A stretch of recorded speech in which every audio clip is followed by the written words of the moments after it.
Saludos amigas, amigos. Ustedes sintonizan Acento TV y este es su espacio de entrevistas y comentarios a partir de ahora.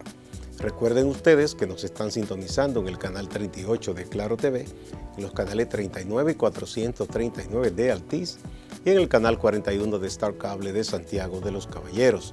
También a través de las páginas acentotv.do y acento.com.do. El tema de este día, a partir de ahora, continuando con las conversaciones con aspirantes al Senado del Distrito Nacional, nos toca hablar con Farideh Raful. Ustedes la conocen, una diputada muy destacada del Partido Revolucionario Moderno, que ahora postula para la senaduría. Vamos a ver por qué Farideh quiere ser la senadora de la capital y cuáles son sus ideas para ejercer esa importante función. Pero primero vamos a una breve pausa.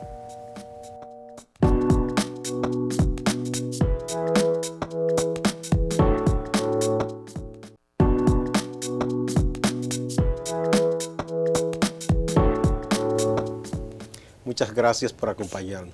Farideh Raful, qué honor que estés aquí con nosotros, ¿eh? Para mí es un placer siempre venir aquí a compartir con ustedes. Muy bien. Vamos a ver, tú has sido diputada en la primera ocasión. Sí. Has ejercido un papel muy digno, me consta. Gracias. Y sí, porque no eres de los diputados o diputadas o legisladores en general que van a sentarse y a levantar la mano.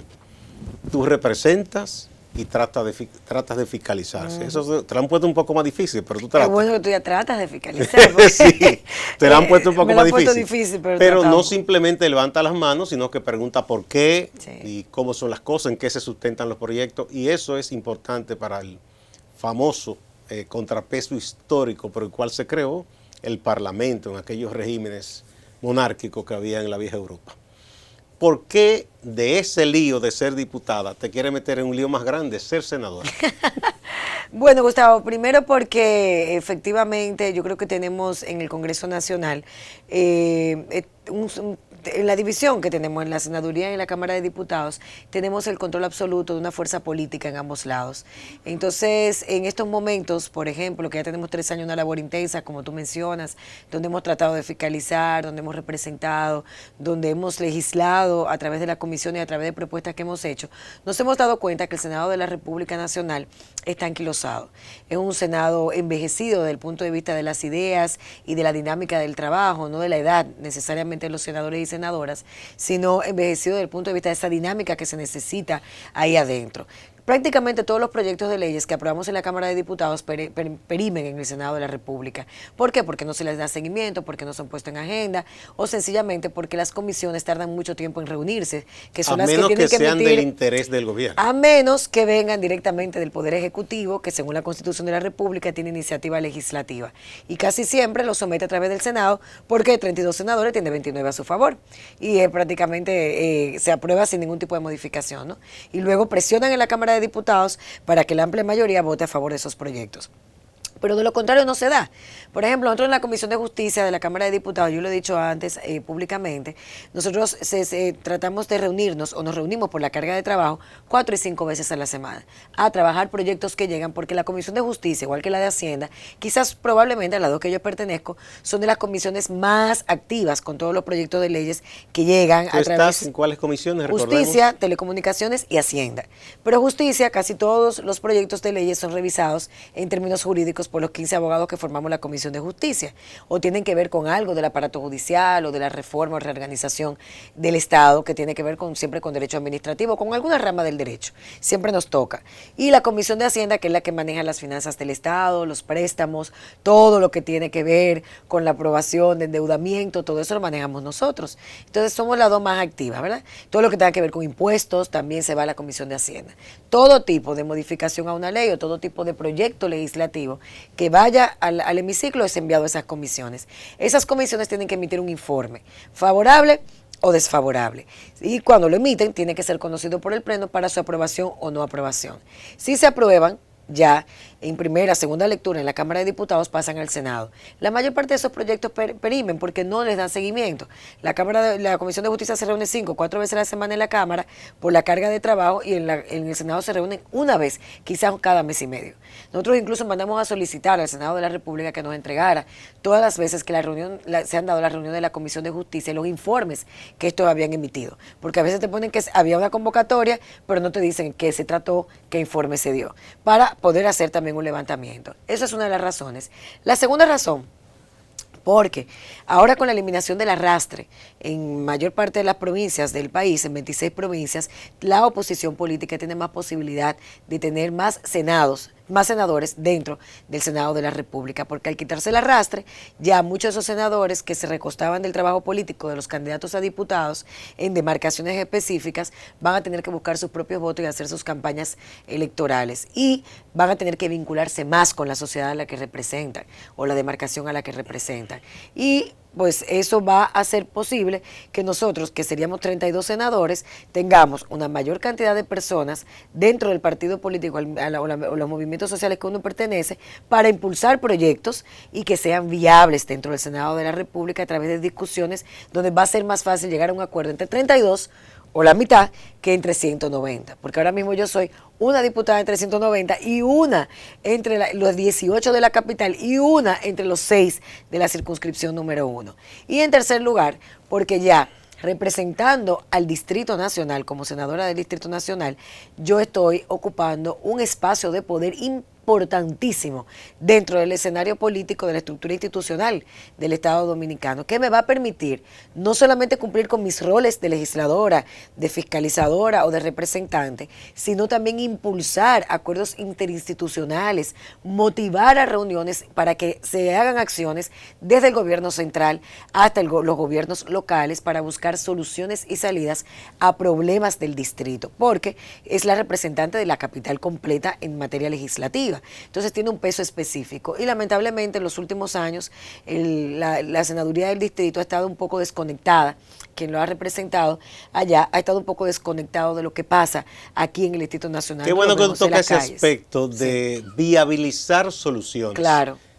Que con excepciones uno ha visto que es una labor que ha sido un tanto descuidada, por no decir abandonada. Claro. Por muchos legisladores porque entienden que acercarse a la comunidad y llevarle una dádiva. Exacto. Pero no coordinar con otras instancias de la administración del Estado para resolver cosas. Exacto. Yo recuerdo que en la gestión de don Augusto Rodríguez Gallar en el INDRI, que me tocó trabajar un breve tiempo ahí, él tenía unos días en que recibía legisladores de diversas provincias, claro, para que le plantearan asuntos que concernían a la labor y responsabilidad del INDRI en esas demarcaciones y disponía soluciones. Correcto, pues se supone que son los representantes los que tienen. Y él estableció eso, algunos no iban, él llamaba en su provincia, no hay problema. Claro, porque hay muchas deficiencias que tenemos. Por ejemplo, en el distrito tenemos problemas con el agua potable, nosotros tenemos problemas con las calles, con las aceras en muchos lugares, también por el nivel de hacinamiento. Recuerda que cuando una particularidad que tenemos en la circunscripción número 3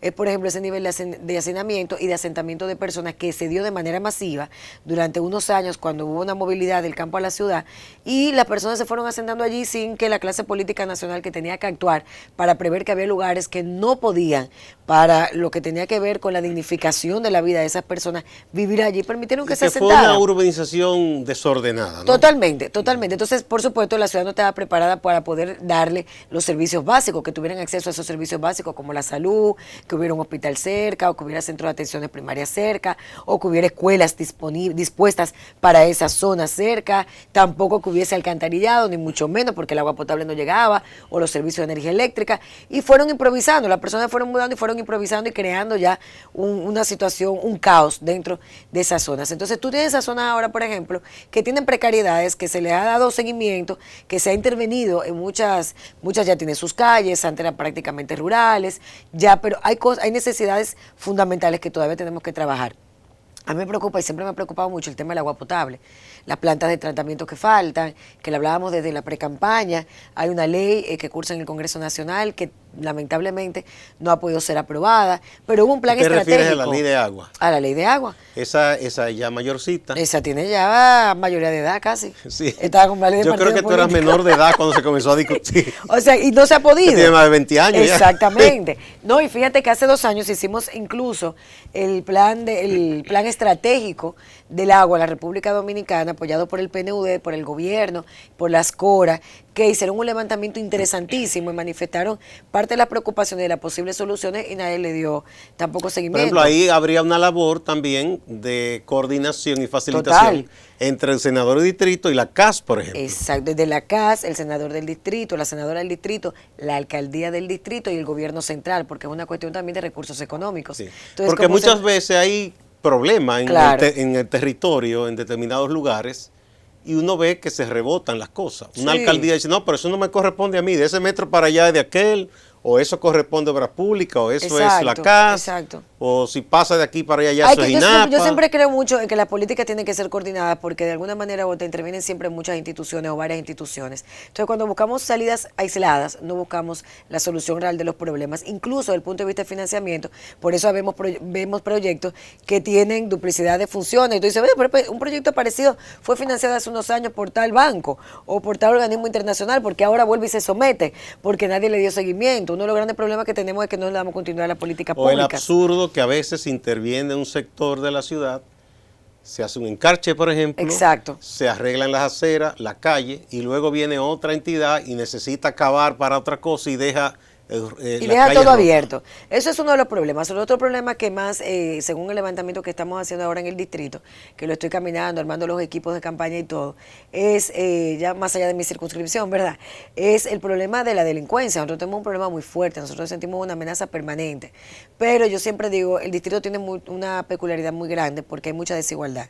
No es lo mismo tú vivir y hablar de la circunscripción número 1, que sí tiene enclaves muy empobrecidos, pero esos enclaves empobrecidos son marginados, están cercados por sectores de clase media media, y tiene también la oportunidad de ese que vive allí en la marginalidad total, aquí en la circunscripción número 1, tiene total acceso inmediato y más rápido a muchos hospitales, porque están dentro de la demarcación. Todas las instituciones del Estado están en la circunscripción número 1, tiene acceso a los servicios que da el Estado de manera fácil, a las rutas de los carros públicos, de los vehículos, hasta en al dado metro, caso a los taxis, a todo, que hay zonas que no taxis, se aventuran ahí. A los taxis, a los Uber taxis, a todo. Tiene acceso a todo eso. Entonces tiene una particularidad. O sea, vive la marginalidad, pero tiene acceso a eso. Tiene, por ejemplo, tienes esos enclaves que tú dices, wow, deplorable la forma en la que viven. Ves la gente que vive todavía con letrina, incluso frente al Palacio Nacional, pero te digo, están frente al Palacio Nacional. Si tienen que buscar una comunicación, están las oficinas gubernamentales al lado. Si tienen que ir al Ministerio de Turismo, tienen un acceso muy particular. Las universidades están en la circunscripción número 1. Todas están en la circunscripción número 1, no hay ninguna que esté fuera de la circunscripción número 1. Entonces hay una particularidad. Tú sales a la circunscripción número 2. Bueno, tienen sucursales fuera de la número 1. Bueno, sí, tiene, pero aquí que están las principales, ¿verdad? Sí. Entonces tú tienes todo aquí. Tú sales de la 1 hacia la 2. Tiene otra particularidad, la circunscripción más grande del distrito y la menos habitada. Entonces, donde está más habitada hay mucho hacinamiento. Los sectores como Cristo Rey, tú tienes La Puya, hay un crecimiento desproporcional, no solamente de la cantidad de electores, sino de la cantidad de habitantes. Entonces, ¿qué pasa? Pero tú tienes los girasoles. Cuando tú sales a los girasoles, es prácticamente rural. Por detrás del cementerio, tú vas, caminas por ahí y tú sientes que tú has llegado a un campito que tú compraste cerca de la ciudad, donde tú vas a tener una tranquilidad Aunque absoluta. Se están improvisando muchos caseríos por ahí. Sí, pero te digo de manera rural. Sí, todavía se ven muchos árboles. Todavía se ven muchos árboles. Caminos así. Se ha visto crecimiento. Tú tienes Ciudad Real, por ejemplo, que implica ahí miles y miles de personas que están ahí ya viviendo y que conviven ahí, y es un proyecto hermosísimo. Pero ahora nos vamos a las 3. La 3 es quizás la más pequeña, o quizás no, en términos territoriales, la más pequeña y con más cantidad de personas, donde se da todo el desorden de asentamientos. Entonces, esos tienen otras precariedades y tienen otras realidades sociales que no se corresponden con la gente que vive, por ejemplo, en Los Praditos o en La Yuca, hay que en la circunscripción número 1, ni tampoco con la que vive en Los Girasoles. Entonces, tú tienes que segmentar el discurso y segmentar bien la parte de las políticas que se van a trabajar de acuerdo a la necesidad, eso en términos particulares del distrito, de la necesidad de cada una de esas realidades distintas que confluyen en la diversidad del Distrito Nacional. Eso es en términos particulares. Tú tienes la inseguridad, tú tienes, por ejemplo, el otro día yo recibí un grupo de muchachos del sector de los guandules que han trabajado y un organismo internacional financió un trabajo de investigación con focus group que estaban haciendo y fueron a visitarme. Y ellos hicieron un levantamiento de lo que más les afectaba a ellos. Y ellos me decían, mire, a nosotros, estos son los 10 puntos que más nos afectan. Yo me sorprendí cuando vi que ninguno de los 3 primeros puntos estaba la delincuencia. No estaba. Y yo decía, ¿cuáles son los puntos? Punto número 1, la falta de empleo. Punto número 2, el embarazo adolescente. Esos son los 2 primeros puntos de preocupación de los jóvenes en el sector de los guandules, según el trabajo que hicieron. Y tú dices, quizás salía, bueno, la corrupción estaba en tercer lugar, pero al final salía la delincuencia, pero no entre los 3 principales. Y me llamó mucho la atención, ellos me decían, bueno, en primer lugar porque no tenemos oportunidades. No somos sin. No es que nos dicen la generación de los sin empleo y sin trabajo, sin estudio. A ellos le dicen el NINI, pero ellos se ellos se autodenominan sin, exacto, al revés. Ellos reivindican esa expresión. Exacto. Me llamó mucho la atención eso. El tema del embarazo adolescente. Yo dije, qué raro que ellos ya están edificándose acerca de lo que implica un embarazo adolescente y qué pasa en esa muchacha que tiene un hijo a destiempo, qué pasa con lo que pudiera ser su carrera, desarrollarse. Su proyecto de vida. Y en tercer lugar, la corrupción, porque ya han asimilado que el tema de la corrupción es lo que le ha quitado oportunidades a ellos. Entonces es muy interesante tú ver eso y tú decir, wow, ¿y por qué no le llama la atención el problema del narcotráfico? Cuando sabemos que en los barrios hay microtráfico que es el que domina cada una de las calles cuando tú te mueves allí. Incluso el dueño del punto es el que maneja la seguridad del barrio. Se convierte en un líder. Se convierte en el líder. ¿Pero por qué ellos no se sienten amenazados? Precisamente por eso. Porque dentro de la marginalidad en la que viven, el líder es el jefe del punto de droga. Ellos no lo están viendo como una amenaza, para ellos está normalizado eso. Es que hay una especie de convivencia obligatoria y cohabitación sin agresión. Exactamente. No es que ellos sean delincuentes como eso, pero dicen, bueno, él que haga su cosa, nosotros tenemos nuestro proyecto aparte. Y si fulano se muere, el que compra la caja de muertos es este señor. Y si la señora que vive al lado de la iglesia necesita alquilar su casa, él se la alquila para vender. Se está dando algo muy sintomático. Recientemente circuló un video de una señora en una comunidad de la provincia de Duarte, pero igual aquí ha pasado en otros lugares. La señora muy mayor llorando porque desmantelaron un punto de distribución de droga. Claro, yo lo vi. Porque ella dice, bueno, porque de ahí me dan para mi comida, para mi medicina. Totalmente. ¿Qué te dice eso a ti? Bueno, donde no llega la mano del Estado, responsable del Estado, alguien ocupa ese lugar. Correctamente. Es como cuando me dicen, bueno, es que no podemos caminar en las calles porque las calles la han tomado los delincuentes. Yo sí, pero nosotros abandonamos las calles. Hubo un momento en que nosotros abandonamos las aceras. Cuando comenzamos a construir de manera vertical, comenzamos también a incluirnos dentro de esos búnker y comenzamos a dejar de participar. Es como un encierro cómodo, entre comillas. Exacto. Entonces, para darle espalda a una realidad. Entonces, si abandonamos la calle, ¿quién la va a tomar? Sí. Los delincuentes. Y han hecho de las suyas, porque esos puntos de droga no están nada más en el barrio. Mira, el doctor Jorge Cela, sacerdote, que es antropólogo, él siempre dice algo, que él rebate la tesis, o el lugar común, se repite siempre, bueno, la delincuencia existe porque existe la miseria. Dice, no me hagan una cosa equivalente a la otra, porque los peores ladrones no son pobres. Correctamente. No, correctamente. Y además, ¿de dónde salen los millones, o quizás quiere decir cientos de miles de personas que todos los días madrugan para trabajar? Exactamente. De los lugares pobres. De los lugares pobres, yo siempre digo, la pobreza, incluso cuando se hacen estudios, fíjate, que el que se reconoce que es pobre, incluso lo asocia a la dignidad. Sí. Yo soy pobre, pero yo soy un hombre honrado, digno, trabajo, he mantenido a mi familia 40 años y mis 2 hijos son profesionales. Y es un orgullo ver que eso es, bueno, no he tenido movilidad social, pero mis hijos son profesionales y yo he trabajado dignamente. Te dicen, yo de esta, una señora, yo de este Ventorrillo mantuve a mis hijos y los hice profesionales. Correcto. O yo con este guía, con esta camioneta. Orgullo. Con mucho orgullo. Lo que sí distorsiona todo es la desigualdad social, que no es lo mismo que la pobreza.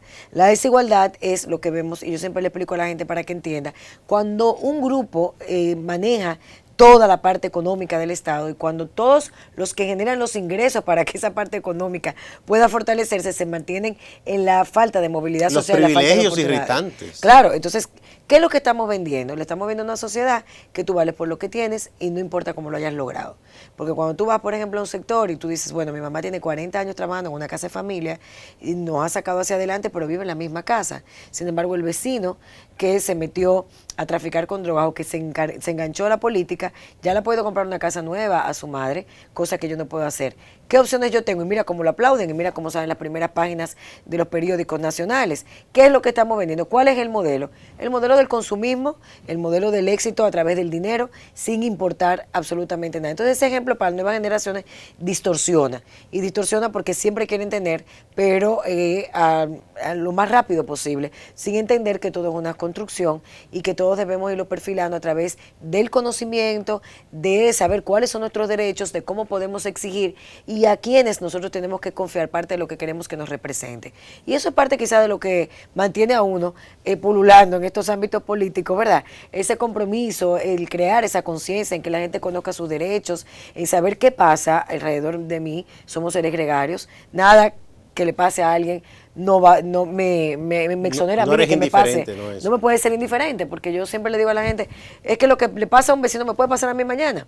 Veámoslo de manera egoísta. Entonces, si a él le pasa, yo tengo que decir por qué le pasó, qué se pudo haber hecho para que no le pasara, en qué podemos colaborar para que a otro no le ocurra. Y yo creo que de eso se trata un poco, el ser y vivir en sociedad con un sentido de responsabilidad. Y cuando uno está en la política y está en un minúsculo espacio de poder y haciendo lo que estamos haciendo, uno quiere decir, bueno, queremos seguirlo haciendo, pero tener un mayor espacio para que nuestra voz sea pues la voz de más personas y poder propiciar esa transformación. Si tenemos que un poco resumir en una síntesis apretada, ¿cuáles serían, digamos, los 3 puntos fundamentales sobre los cuales tú vas a tratar de persuadir a tus conciudadanos de que voten por ti? Bueno, los 3 puntos fundamentales, en primer lugar, que vamos a seguir de manera responsable haciendo lo que hemos hecho en el Congreso Nacional hasta el día de hoy, sometiendo proyectos de leyes que trabajen transformaciones, no solamente del modelo económico nacional, que es un tema de Estado, porque estamos con una crisis, yo creo que a la puerta de una crisis financiera por el endeudamiento, por el compromiso que está asumiendo el Estado Dominicano más allá de sus posibilidades, por la falta de también responsabilidad en el manejo de los fondos públicos. Eso es fundamental, no solamente desde el punto de vista de la corrupción, sino también el dispendio. Y por eso sometimos en su momento un proyecto de ley de reorganización de la administración pública. Esa es la visión de Estado que tenemos y la vamos a continuar en el Senado de la República. Eso sería un punto. Eso sería uno de los puntos. El segundo punto, la representación. Yo creo que es fundamental que los liderazgos actuales se conecten con la sociedad y la sociedad entienda que de manera horizontal podemos trabajar todos juntos, que no por yo ser senadora, porque soy diputada en este momento, estoy por encima de las personas que me han encomendado a hacer un trabajo a nombre de ellos, sino que podemos mantener un diálogo abierto y que con ese diálogo abierto podemos enriquecernos todos, verlo como un proyecto colectivo. ¿Y el tercero? Y el tercer punto sería pues seguir nosotros luchando por la transparencia de este país. Falta mucho, vamos a seguir de manera obstinada, como dice un amigo mío, para no decir necios, tratando de que haya sanciones y que el régimen de sanciones en la República Dominicana se vea fortalecido, no a través de acuerdos de impunidad, sino a través de ejemplos que debemos dar a la sociedad dominicana para garantizar un mejor futuro. Eso es parte de la fiscalización. Sí, de la fiscalización. Bien, vamos a una pausa y cuando retornemos vamos a hablar de otros asuntos de la política y de tu papel como mujer y joven también, que son 2 segmentos que se están abriendo espacio con codo a codo, no es fácil. No. Vamos a la pausa.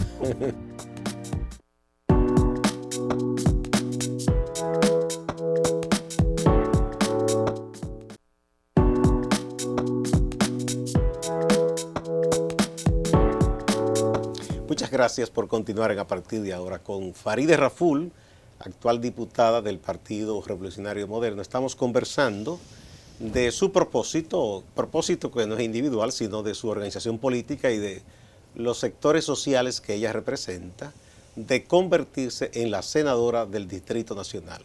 Más o menos ya ha ido un poco explicando cuáles son su punto de vista y lo que piensa hacer. Hay un aspecto, Farideh, de la política. A propósito que ahora mucha gente dice que no hay ninguna discriminación hacia las mujeres, que todo el mundo tiene igual oportunidad. ¿Cómo ha sido para ti, en tu doble condición, mujer y mujer joven? Porque la juventud también ha tenido que ganarse cada metro en la política, cada pie, cada pulgada, codo a codo, de manera, con una labor intensa y sin Sí. ceder. ¿Cómo ha sido para ti lograr ganarte el espacio de respeto que hoy tienes? Mira, no es una tarea ardua. Nosotros venimos de una sociedad donde hay muchos prejuicios en contra todavía de lo que podemos hacer las mujeres y de las capacidades que podemos tener dentro de ámbitos que han sido creados por hombres para hombres. Y cuando tú hablas de poder, y hablas de poder político como de poder económico, regularmente es asociado a la virilidad masculina. Y ha dado mucho trabajo de entender que podemos nosotras coexistir perfectamente en igualdad de condiciones en esos ámbitos. Y eso tiene sentido. Hay un desplazamiento, se cree que puede haber un desplazamiento de autoridad, en fin. Yo creo que hemos avanzado mucho las mujeres en los últimos años, realmente. Todavía nos falta bastante. Y falta también crear un ciudadano en una nueva masculinidad, que entienda que somos iguales en cuanto a los derechos ciudadanos, que entienda que tenemos las mismas oportunidades y que entienda que merecemos el mismo respeto. Y eso en política, como en muchas cosas en las que participamos, se hace difícil. Se hace difícil porque uno tiene que jugar también varios roles. La sociedad te demanda ser perfecto en cada uno de los roles que juegas. Tú eres mamá, tú eres mujer, tienes que maquillarte, tienes que andar en tacos, tienes que vestir de tal forma. Muchas mujeres se masculinizan incluso en política porque entienden que en el ámbito en el que están, para darse a respetar, deben conservar ciertas formas, incluso a la hora de vestir, para impedir que puedan ser abordadas de manera agresiva por algún hombre, ¿no? Y yo creo que también hay que luchar con eso, porque nadie tiene la culpa. Yo creo que podemos también tratar de educar a los hombres en nuestra época para que ellos entiendan que no porque tengamos una falda corta, no porque tengamos un escote pronunciado, nosotros estamos alterando la voz para que nos falten el respeto, sino que es parte de lo que yo puedo vivir y como yo me sienta en un momento determinado. Entonces hay que jugar con muchas cositas que parecen nimiedades, pero realmente no lo son. Ahora que se puso de moda el Me Too, yo decía, wow, yo que tuve la formación de dos humanistas en mi casa, que tuve quizás un empoderamiento desde pequeña, acompañado de cariño, de seguimiento en mi familia, por lo cual me considero una privilegiada, no tenía conocimiento acerca de lo que era realmente el acoso. Y cuando yo veo el acoso, que se genera el movimiento, yo digo, ¿cuántas veces nosotros hemos sido acosados y no nos hemos dado cuenta? Porque se normalizaba. Se normalizaba completamente, se normalizaba completamente. Te tiran un piropo y puede ser un piropo soez, pero tú eres mujer y tienes que aguantarlo. No, no hay que aguantarlo, no puedes acosarme. Incluso la legislación nacional no sanciona ni concibe que haya acoso si el acoso no se da a través de un superior jerárquico que lo haga contigo. Así o sea, que está contemplado en el Código Laboral. Te irrespeta. Correcto. Y no es acoso. O un compañero de trabajo. Entonces no es acoso. Confianza. No es acoso. No se considera acoso en la legislación nacional. Entonces cuando me hablan de igualdad de derechos, no, hay cosas que tenemos que luchar para que sean iguales. Y entonces, no es cierto. Las mujeres tenemos más limitaciones también en muchos ámbitos. No es verdad que una mujer cuando está embarazada y va a buscar trabajo la van a contratar. Es muy difícil que la contraten. De hecho hay empresas, no lo pueden decir porque sería No, ilegal. Pero en su política está emplear el menor número posible de mujeres por eso. Por eso, porque y eso es una irresponsabilidad porque la sociedad toda concierne la responsabilidad de que la población se reproduzca sanamente. Correctamente. Y entonces no puede negarse a dar ese apoyo. Porque como las mujeres tomamos 3 meses de vacaciones para poder lactar y estar con nuestros niños, ya a veces el empleador lo ve como una amenaza a lo que podría ser, como una pérdida. Entonces, mira, no hay igualdad en eso, o por lo menos no hay un reconocimiento de ese derecho, de esa condición especial que tenemos las mujeres de dar vida. También el hecho de que las mujeres tienen un periodo mensual por el que pasan, donde viven por periodos hormonales. Pueden tener altibajos. Totalmente naturales. Es parte de nuestra física y química, pero no nos inhibe de la calidad en el trabajo que podamos realizar. Y eso también tiene que ser respetado. En el caso, por ejemplo, de cuando una mujer decide, y lo hemos visto mucho en la alta tasa de feminicidio, cuando tú buscas la causa y luego el detonante, fíjate que ha sido que la mujer ha terminado la relación y ha aprendido a decir que no. Uno de los avances que hemos aprendido a decir que no quiero más o no quiero seguir en esta relación. Y eso ha motivado que, pues entonces, el hombre alfa, que lo han concebido dentro de la estructura cultural y machista, de que es el hombre. A él no se le puede decir a él que no no, se le puede decir que que es no. el que termina. Su mujer es la parte de su posesión, usted es el proveedor, ella lo va a catalogar a usted como si usted no sirviera, entonces le quita la vida, luego se la quita a él por sus frustraciones no manejadas y todos esos prejuicios. Cuando no mata a los propios niños. Y cuando no agrede hasta los propios propios niños y tenemos una cantidad de niños en la orfandad porque no estamos educando todavía para que los hombres entiendan que la relación la pueden terminar cualquiera de los dos sin que haya ningún tipo de inconvenientes. Pero incluso justifican, una que esa mujer fue infiel. Yo decía el otro día a una persona, no, es que ella le fue infiel a él y yo. Y si las mujeres matáramos a los hombres por lo infieles que han sido, no quedaran hombres en el mundo. Entonces, eso no, buscan, fíjate cómo buscan las excusas. Y cuando una mujer comienza a destacarse, nunca, o no voy a decir nunca, porque las generalizaciones no son buenas, siempre habrá personas que en vez de ver el talento, la capacidad de esa persona, más allá de que es mujer, más allá de lo que sea, van a buscar, bueno, ¿cómo llegó? Eso fue porque es hija de fulano, porque si no ya no hubiera llegado. O es porque estuvo sentimentalmente con fulano. O porque tú supiste, yo la vi en un restaurante con 3 hombres haciendo eso. Yo digo, mi vida transcurre entre hombres. Por ejemplo, el que hace política como mujer está todo el tiempo con hombres, rodeado de hombres. Imagínate. Es la realidad, porque muchas mujeres cuando ven, intervienen en los espacios. ¿Y han querido a ti rostrarte eso?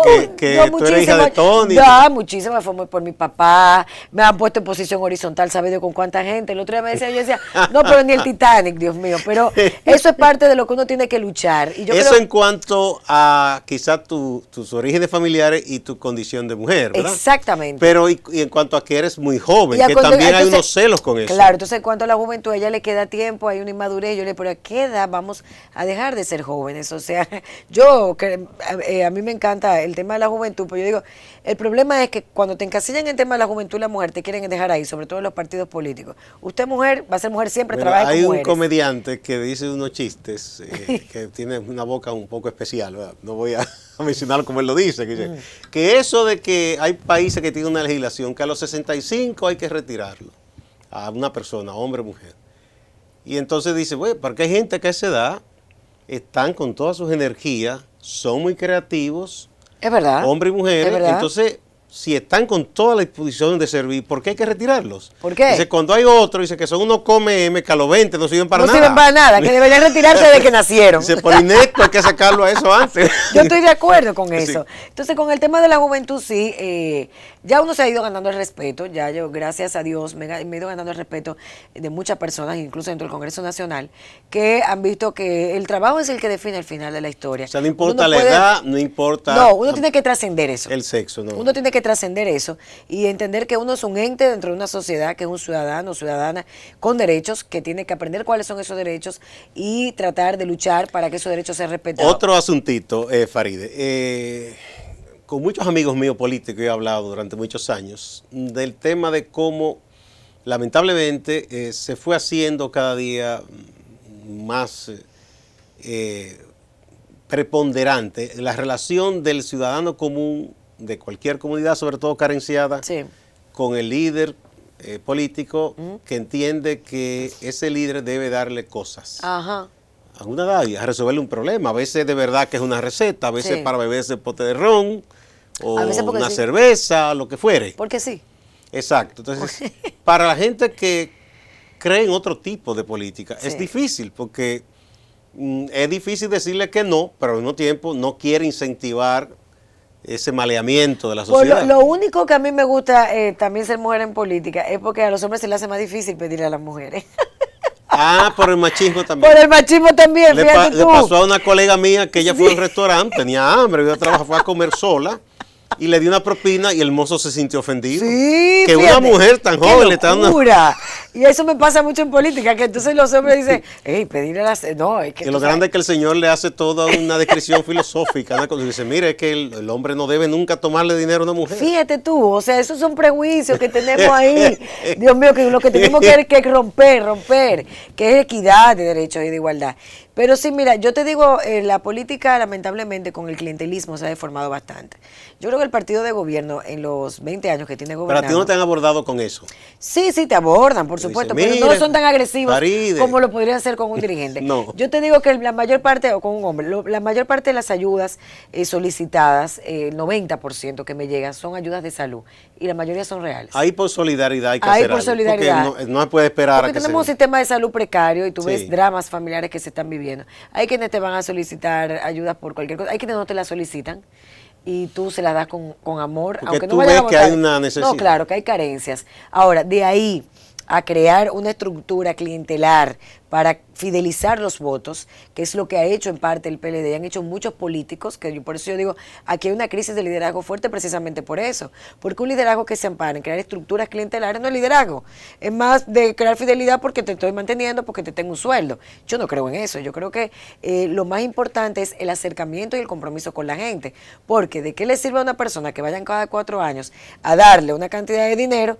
Esa persona no le va a responder en los próximos 4 años, hasta que no vuelva, vaya a comprarlo y juegue con la miseria de esa gente. Y esa gente se siente en ese momento satisfecha porque a lo mejor no tenía para comprar la comida de ese día, pero le dieron 500 pesos para ir a votar. Pero ya más nunca vuelve a ver nada.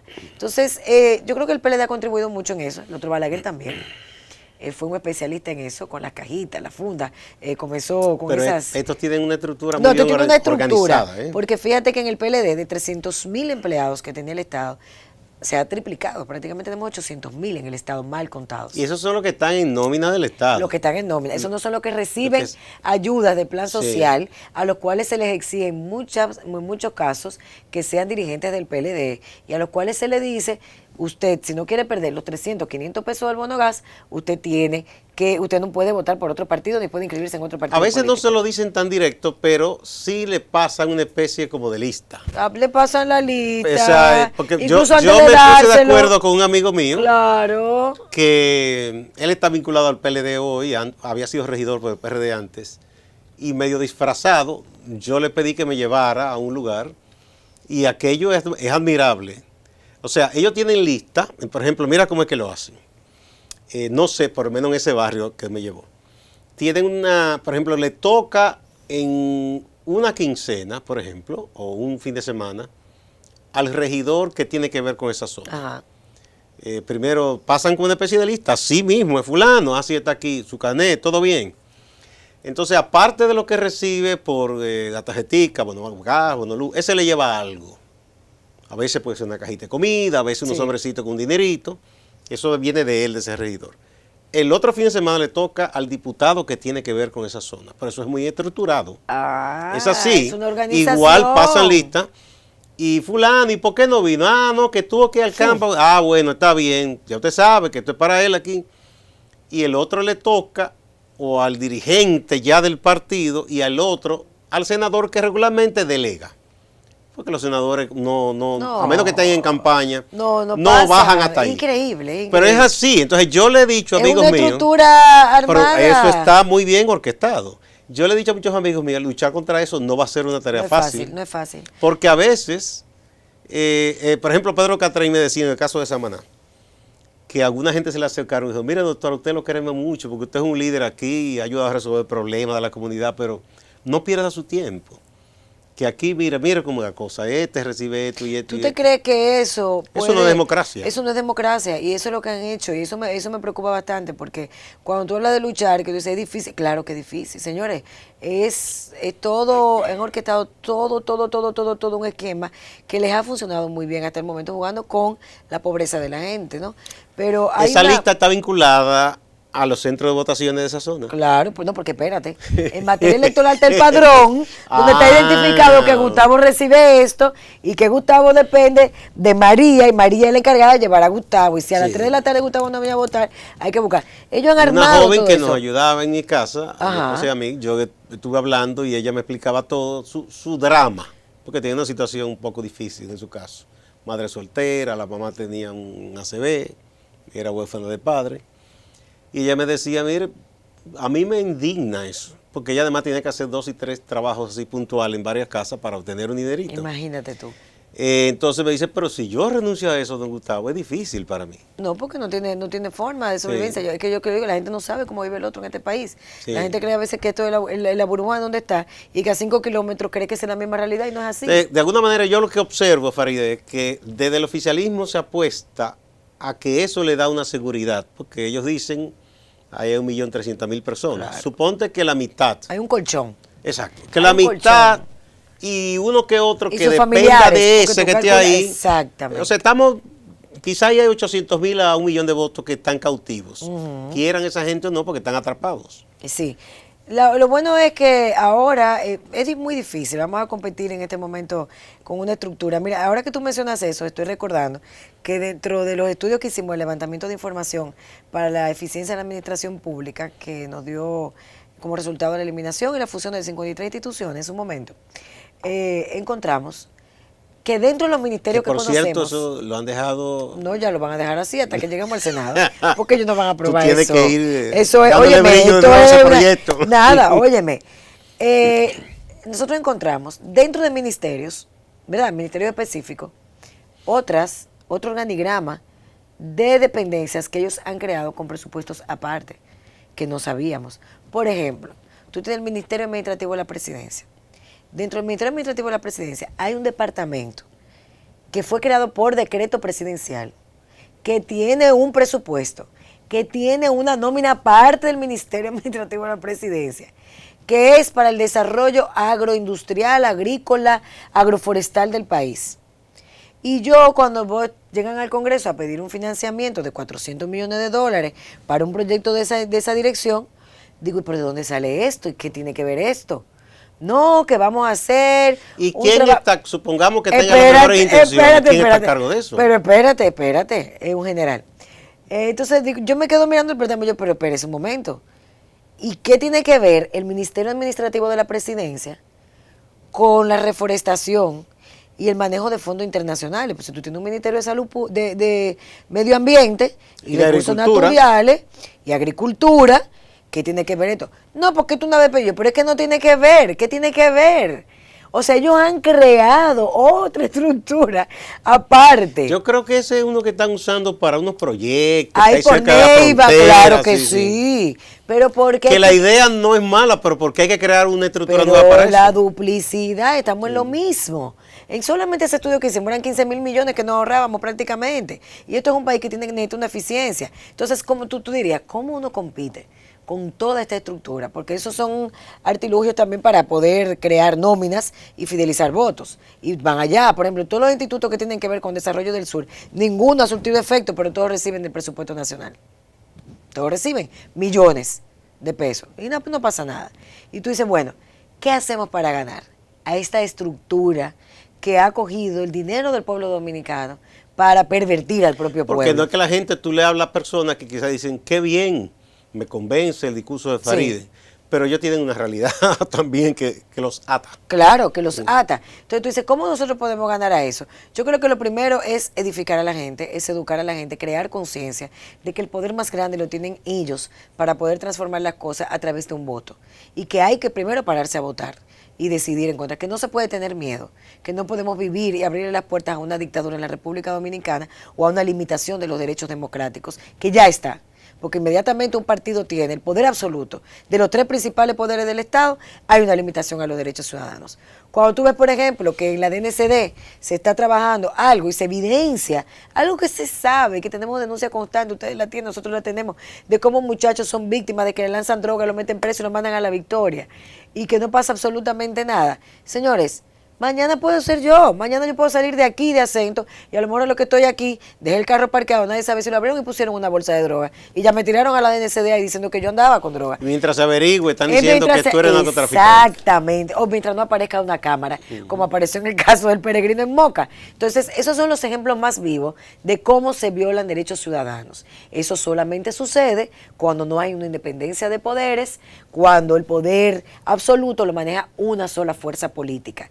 Pero eso es en el caso de las drogas, pero en el caso de que un vecino, yo tengo el otro día un chofer de mi familia que lo agredieron, un vecino lo agredió porque el vecino, él se había parqueado en su parqueo, el vecino no quería, riñas de vecinos, el hombre no es violento ni nada, un machetazo.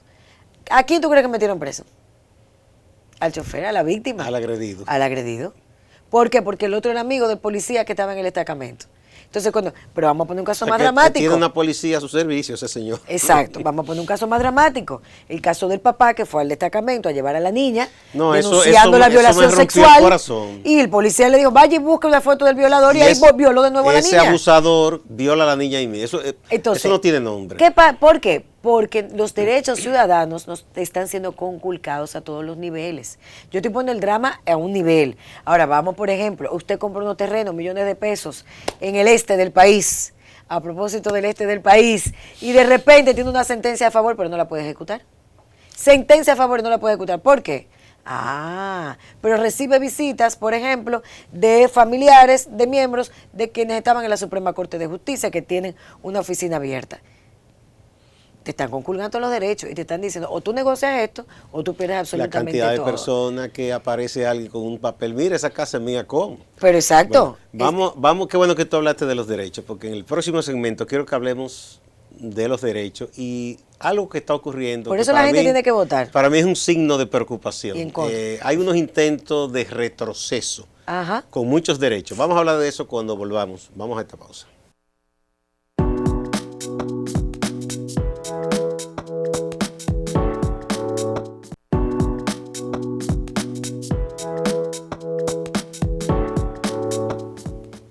Farideh Raful, diputada, que ahora está tratando de que la ciudadanía la valore para convertirse en la senadora del Distrito Nacional por el Partido Revolucionario Moderno y otras fuerzas que van a formar parte, porque ya es con coalición la cosa, un partido solo no puede.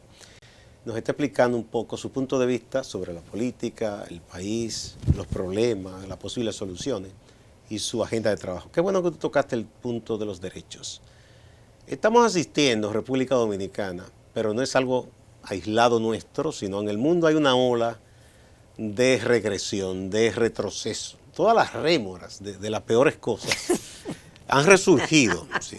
Entonces hemos visto aquí gente que está soñando, pero soñando y con el mazo dando, más que orando. Porque ven lo que pasó en Estados Unidos con un fenómeno como Trump que está gobernando ese país, para vergüenza de ese pueblo. Lo que vimos que pasó en Brasil, por poco ocurre en Costa Rica, y vemos una serie de fenómenos en Europa también. Entonces hay una alianza entre lo más peorcito de la política y lo peorcito de una expresión de la religión. Una expresión, porque no es toda. Y tiene una característica, no son los pobres evangélicos que trabajan todo el día y tienen una iglesita en un barrio. Son unos evangélicos muy perfumados. Y han importado ideas de que existe una tal ideología de género. Y trajeron una lejía por aquí, una cosa de para allá de Argentina. Entonces con eso, cualquier paso que se quiera dar, incluso en lo institucional en el Estado, hacia el respeto a los derechos y la inclusión, de inmediato dicen que es el demonio, que es un plan internacional, que ideología de género, que hasta abuso, como poner una niña a decir y hablar de esas cosas, increíble. Un embotellamiento que le hacen. Increíble. Entonces, recientemente yo vi, y te felicito, tu participación en la Cámara, cuando se habló del proyecto para tratar de ponerle fin en la realidad, con dureza, al negocio que hacen a una familia para hacer casar niñas con adultos. Matrimonio infantil en República Dominicana. Sí, eso es, matrimonio infantil. Entonces, ¿cómo algunos vieron en ese proyecto una supuesta amenaza a la familia? Totalmente. Una cosa totalmente absurda. Pero Por suerte tú y a otra joven de Santiago, diputada del PLD, también fue muy buena. Y Gloria Reyes también, de Valcarrizo, de Pantoja hicieron también. Muy buena. Magda Rodríguez, del PLD de Santiago. Muy bien, ustedes hicieron. Y doña Lucía Medina también. También. Sí, Lucía también. Sí, estuvo muy bien. Claro. Estuvo muy bien. Mira, esto es una cosa terrible, porque quieren decir que tú dices lo que no dijiste o que tú eres lo que tú no eres. Sí. Y yo siempre he dicho, yo no voy a hacer, le digo a la gente, miren, yo tengo 3 años siendo diputada, tengo muchos años en la vida pública, siempre he sido coherente con todo lo que he pensado. Creo en la igualdad de derechos, lo repito, creo en que la conquista de los derechos humanos y de la declaración de los derechos humanos, donde se reconocen los derechos fundamentales de todos los ciudadanos y ciudadanas en los estados de derecho democráticos. Creo un estado de derecho. La Constitución de la República dice que somos un estado de derecho, aunque en la práctica no lo seamos, nos falta mucho por construir. Pero es bueno que esté ahí. Pero es bueno que esté ahí, es bueno que esté ahí. Y la Constitución de mi país garantiza la igualdad de derechos a todos los niveles. Eso es todo.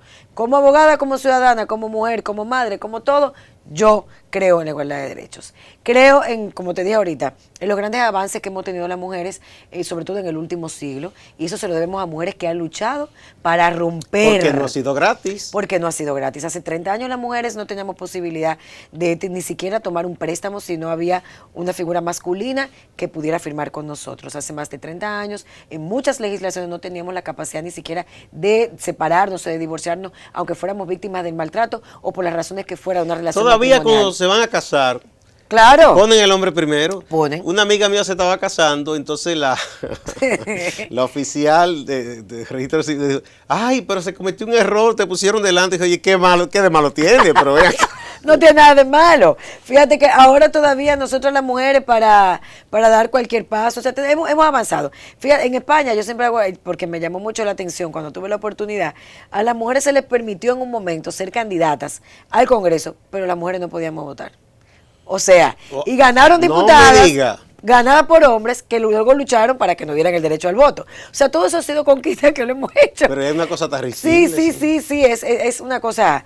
Las mujeres somos mayoría en las universidades, la mayoría terminan la escuela, son las que menos deserción tienen. Y tú ves la graduación de las que obtienen los mejores lauros, son mujeres. Pero cuando tú te vas a las empresas, no ocupamos los principales cargos, sino que ocupamos... Ni reciben los mismos salarios. Ni recibimos los mismos salarios. Entonces, por eso considero que la lucha de la mujer a través de la historia ha sido exitosa en esos términos, pero que tenemos que seguir luchando y como mujer lo voy a seguir haciendo.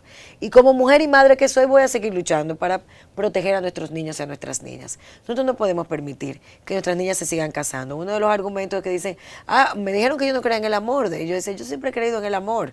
Yo vengo del amor. ¿Pero qué tiene que ver una cosa ¿Pero qué con tiene la que ver otra? el amor con esclavizar a una niña de 12, 14 años a que se case con un hombre de 40, 50 años, de proporcional en términos de edad, no está preparada ni psicológica, ni emocional, ni físicamente para ser una poder, esclava de para ese ser, hombre. claro, es la esclavitud del siglo XXI. Y me dicen, no, porque las uniones libres se van a seguir dando. Pero el Estado debe mandar un mensaje No claro. puede prohijar eso. ¿no? Claro, debe decir, yo como Estado tengo la política de proteger a nuestros niños y a nuestras niñas. Y yo decía en ese momento cuando me tocó hablar en el hemiciclo, perfecto, no hablemos de organismos internacionales, que me gustan los organismos internacionales, no porque me pagan, ni porque soy, no. Me gustan porque hacen estudios científicos Porque ahora investigan. Eso es el demonio. Ahora eso es el demonio. Pago por organismos internacionales, no me pagan.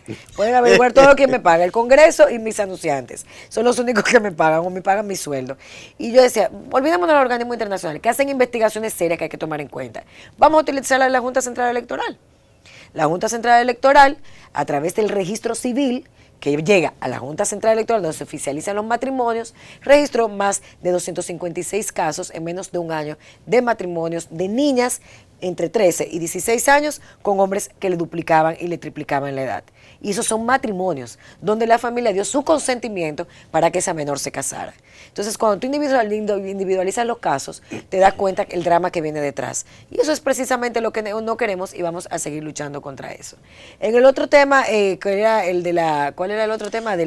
Donde satanizan también. Exacto, los derechos, todo el bueno, mundo los derechos sabe que reproductivos y son sexuales de la progresivos, mujer. no se limitan nunca. No se limitan nunca. Había diputados que me decían, imagínate que eso hubiera pasado. Mi abuela que se casó con 14 años, mi abuelo con 50. Decía, Yo he visto pero volvamos al campo. Yo he visto manganzones de esos que lo han acusado y dice, pero es que antes mi abuelo sí, pero antes también había esclavos y esclavos. Exacto. ¿Quieren eso? Y las sociedades son dinámicas, van cambiando, Sí. van desarrollándose y van avanzando. O echamos hacia adelante, borramos la tecnología, cogemos el burro y nos vamos al campo. No, Exactamente. se hacen carreteras, se organizan derechos nuevos, el derecho medioambiental, viene una economía naranja, que es la nueva economía que va a dominar al mundo. El mundo va evolucionando y el ser humano también. Y las leyes tienen que ir acorde con los tiempos. Con el tema de los derechos sexuales y reproductivos de las mujeres, han querido demonizar. Yo siempre he dicho que soy atea, no, yo soy una mujer creyente. Toda la vez, quizás más creyente que muchos que disparan discursos de odio permanente, porque yo tengo un amor profundo por la humanidad. Los cristianos más raros son No, eso es una cosa, yo tengo un amor Ellos profundo. hablan, por ejemplo, de provida y quieren que la policía mate a un infeliz en la calle por cualquier cosa. Y creen en la pena de muerte. Sí, también. Y creen en la pena de muerte. Yo veo los providas que creen en la pena de muerte y digo, ¿qué pasó aquí? Dios mío, qué barbaridad. Y eso que los de aquí todavía no, ojalá que no copien unas cosas de los providas de otros países que ponen bombas. No, yo digo, yo soy provida de ver las circunstancias que pueden determinar la situación. Yo siempre he estado de acuerdo con las 3 causales, he emitido mi informe disidente en la Comisión de Justicia y lo dije desde antes de ser diputada. Por cierto, durante he sido ya diputada, tenemos que terminar, Faride. Y creo en esas 3 causales porque la manipulación es que hablan de un aborto y no es aborto. Nadie ha hablado de eso. De una imposición, no es imposición. Pero ojalá que avancemos un día y la mujer tenga la libertad. Ahora lo que estamos hablando de es interrumpir un de embarazo. excepciones en casos de que la vida de la madre que eso ya es peligro. atrasado. Exacto, incluso. que la vida de la madre corra peligro. O sea, porque una madre que tiene 3 hijos y tiene una condición y puede morir, tenemos que dejarla morir. Una mujer víctima. O una mujer víctima de un abuso sexual. Un sinvergüenza que la violó, ¿no? Donde un derecho fundamental, que es el derecho a la dignidad humana, ha sido cercenado, porque cuando una mujer es violentada, y más por gente cercana, más siendo menor de edad, pues se le anula completamente la voluntad. Entonces son cosas que hemos tratado, que no quiero que se tergiversen, pero lo van a tergiversar y le van a sacar de contexto. Nosotros seguimos luchando porque los derechos de todos y todas sean preservados. Y que la gente conozca cuáles son. Muchas gracias, Faride. Deseamos un éxito en esta nueva batalla, ¿verdad? En una nueva batalla. Sí, ojalá que... con la familia dominicana, con la mía, con todos y todas, como debe ser. Con todos y todas, porque al final yo seré la representante Son de todos. ellos los que excluyen. No los que creemos en los derechos, no excluimos a nadie. No se puede excluir a nadie. Muchas gracias. Y a ustedes, amigas y amigos, también gracias. Y no se vayan, que hay más en Acento TV.